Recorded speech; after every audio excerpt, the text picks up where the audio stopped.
Isang mapagpalang araw po sa ating lahat. So, today is Tuesday, June 18, if hindi ako nagkakamali. And we have our new series mula kahapon na Trusting in God in terms of finances. So, this is our second day of installment. This is our second installment for this series, and our topic for today is whoever sows bountifully will reap bountifully. So, in connection to our topic for today, ang Bible verse na ating tatalakayin ay ang 2 Corinthians chapter 9 verses 6 to 7.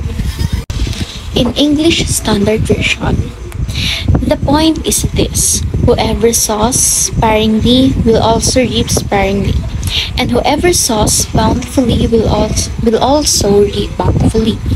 Each one must give as he has decided in his heart, not reluctantly or under compulsion, for God loves a cheerful giver.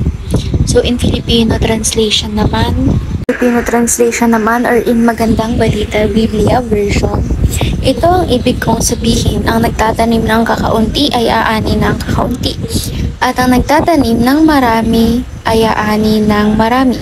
Ang bawat isa ay dapat magbigay ayon sa kanyang pasya, maluwag sa loob at hindi napipilitan lamang, sapagkat iniibig ng Diyos ang nagbibigay ng may kagalakan. So, naalala ko lang dito kasi sa mga Christians, diba, meron tayong tithing.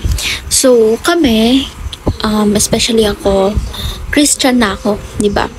But I am still a scholar ng church. So, hindi pa ako ganon nakakapag-tithes. I have never once do tithing, diba? Pero ako mismo alam ko sa sarili ko na once nakaluwag-luwag ako, makatapos ako ng pag-aaral ko, may trabaho na ako, I will still continuously go sa church kasi dun tayo nag-grow. Kumbaga ako, parang dun ako nagde-develop. Parang yung church kasi para na siyang safe place sa akin. Parang bahay ko na siya. Parang napapahinga ako, nako-comfort ako. Parang healing, nag-heal ka. Nagme-meditate ka, ganon. So, kagaya nga ng mga core group sa church namin, nagtatithe sila or much more pa, diba? So sila yung nagbibigay ng allowances ng scholars, and bukod pa dun, syempre nagbibigay pa sila ng contribution sa pag-grow ng church. Isipin mo dati yung church namin, para lang siyang maliit na bahay, as in siksikan and kakaunti lang yung kasya. Pero ngayon, thankfully, by God's grace, nakalipat kami sa mas malaking building. And ayun, kasya na kami, mga 100 to 200 persons, kasyang-kasya.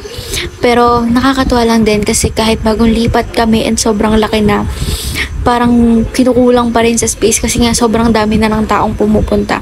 Makikita mo talaga kung paano nag-i-influence yung mga tao nag-aakay, paano sila nag-aakay papunta kay God, diba? So, sobrang dami.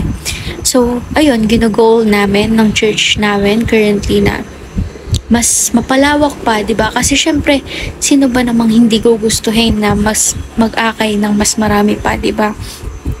So, ayun, diba? Nakakatuwa lang itong topic na to. Kasi kung ano nga yung iyong tinanim ay siya nga anihin mo. Diba? Yung tinanim na kusang loob, hindi ka pinilit. Yung hindi ka under compulsion, diba?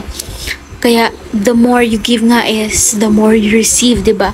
Mas lalo kang i-bless ni Lord kapag sobra-sobra or grabe ka rin magbigay or mag-alay sa ikararangal ng pangalan niya. So, para mas mapalawak pa itong talakayan natin, proceed tayo sa ating video. Number 1, the New Testament teaches sacrificial and voluntary giving. So, this is just like sa nabanggit sa verse natin, yung each one must give as he has decided in his heart, not reluctantly or under compulsion. So, itong giving or ito nga, di ba, is sacrificial dapat and voluntary. Hindi under compulsion, walang pumilit sa'yo, hindi ka nagbigay dahil required ka. Kumbaga, nagbibigay ka dahil, parang ikaw mismo nag-decide na magbigay, di ba? Yung hindi labag sa loob mo, yung bukal sa puso mo. And lagi natin natatandaan na every time nagbibigay tayo ng glory sa Panginoon, is doble-doble ang balik nito sa atin, di ba? And number 2, the New Testament encourages a cheerful giving.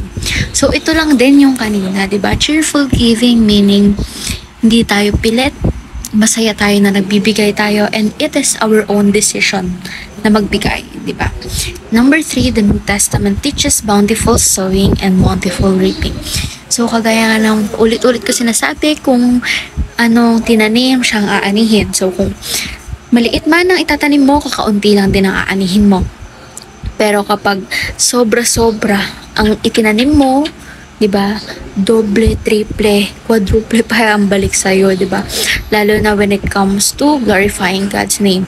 So kapag tayo nagbibigay tayo ng bukal sa ating puso and nagbibigyang glory natin ang Panginoon, 'di ba? Sobra-sobra ang balik niyan sa atin, doble-doble, triple, 'di ba? Ganon ka-generous si God sa atin. So ngayon naman, proceed tayo sa ating application. Number 1, practice voluntary sacrificial giving. Number 2, give joyfully out of gratitude. And number 3, sow bountifully and reap bountifully. So for our discussion part, by now, after watching this devotion, we should be able to know, how do we know what is or which one is seed for sowing and which one is bread for reaping.